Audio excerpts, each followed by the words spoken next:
Hello friends, आज हम करेंगे बीएड के वाइवा प्रैक्टिकल में पूछे जाने वाले क्वेश्चंस। एग्जामिनर कौन कौन से क्वेश्चंस पूछता है, किस तरीके से हमें लेसन प्लान प्रेजेंट करना है, कौन कौन सी फाइल्स हमें लेके जानी है और क्या क्या चीज़ें इसमें इंपॉर्टेंट है। तो आज हम इसका करेंगे पार्ट 1।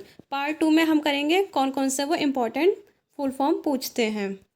तो चलिए स्टार्ट करते हैं। आपको एडमिट कार्ड लेके जाना है, कॉलेज का आईडी कार्ड लेकर जाना है, जितनी भी आपने फाइल्स बनाई है, जो भी आपने लेसन प्लान्स बनाए हैं, चार्ट पेपर बनवाया है आपके कॉलेज ने तो वो लेके जाना है, मॉडल जो भी आपने बनाया वो लेके जाना है, कोई भी टीचिंग एड लेके जाना है, पॉइंटर लेके जाना है, प्रॉपर यूनिफॉर्म में जाना है। गर्ल्स के लिए साड़ी कंपलसरी होती है तो गर्ल्स को साड़ी में जाना है।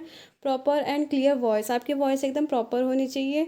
ब्लैक बोर्ड एंट्री बिल्कुल प्रॉपर होनी चाहिए। जो हमारा बीएड का प्रैक्टिकल होता है वो 2 डेज़ का होता है और वो एग्जामिनर के ऊपर डिपेंड करता है कि पहले प्रैक्टिकल होगा, फर्स्ट डे प्रैक्टिकल होगा या फिर वाइवा होगा। जो हमारा प्रैक्टिकल होता है बीएड फर्स्ट ईयर में, तो उसमें हमें टीचिंग करके दिखानी होती है और सेकंड ईयर में हमें पीपीटी प्रेजेंट करके दिखाना होता है एग्जामिनर के सामने।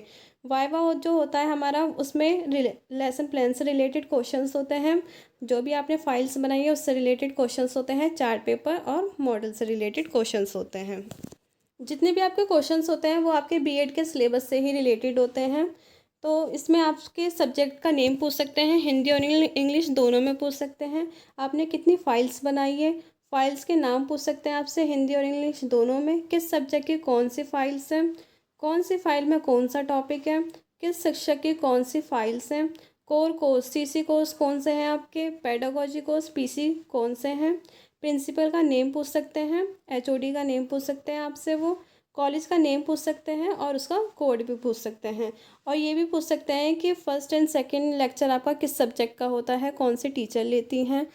इसके बाद आता है वो आपसे ये भी पूछ सकते हैं कि बीएड को कैसे लिखते हैं। तो देख लीजिए, बी फिर डॉट लगा के, ई हमारा कैपिटल होगा और डी हमारा स्मॉल फिर डॉट। बीएड का पूरा नाम पूछ सकते हैं, फुल फॉर्म इसकी पूछ सकते हैं, बैचलर ऑफ एजुकेशन। ये भी पूछ सकते हैं कि बीएड को हिंदी में क्या बोलते हैं, तो इसको शिक्षा स्नातक। माइक्रो टीचिंग में कितने स्किल्स होते हैं, तो 13 और 14। कक्षा में आने के बाद सबसे पहले कार्य आप क्या करेंगे, एज ए टीचर आप क्या करेंगे, तो सबसे पहले हम करेंगे ब्लैक बोर्ड एंट्री। पूछ सकते हैं micro teaching and macro teaching में क्या अंतर होता है, तो आप बता सकते हैं कि माइक्रो टीचिंग हम अपने कॉलेज में ही करते हैं, अपने क्लासमेट्स के साथ करते हैं, और जो मैक्रो टीचिंग होती है वो हम बाहर स्कूल में जाके करते हैं। वो आपसे ये भी पूछ सकते हैं कि आपने micro simulation macro internship teaching कहाँ पर की है। माइक्रो टीचिंग और सिमुलेशन टीचिंग हमारे कॉलेज में होती है और मैक्रो मेगा इंटर्नशिप हमारी स्कूल में होती है। कितने दिन की होती है वो भी आपसे ही पूछ सकते हैं। इंट्रोडक्टरी क्वेश्चंस, प्रस्तावना कौशल क्यों पूछते हैं, तो ये क्यों पूछते हैं, छात्रों को प्रेरित यानी कि उनको मोटिवेट करने के लिए और उनके प्रीवियस नॉलेज को न्यू नॉलेज से लिंक करने के लिए, पूर्व ज्ञान को नवीन ज्ञान से जोड़ने के लिए। पाठ योजना, लेसन प्लान में किस प्रकार के बच्चों का समावेशन होता है, तो लेसन प्लानिंग में हम सभी बच्चों का समावेशन करते हैं।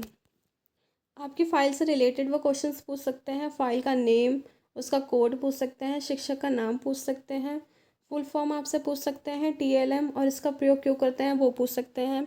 इसमें बता सकते हैं कि इसमें बच्चा इंगेज रहता है, एक्टिव रहता है। फिलोसफर का नेम पूछ सकते हैं। लैंग्वेज बुक रिव्यू, आपने किस किस बुक का रिव्यू लिया है, और जो भी आपके बीएड में सीसी कोर्स है और पीसी कोर्स है उससे रिलेटेड वो क्वेश्चंस पूछ सकते हैं। एजुकेशन की में डेफिनेशंस वगैरह भी पूछ सकते हैं।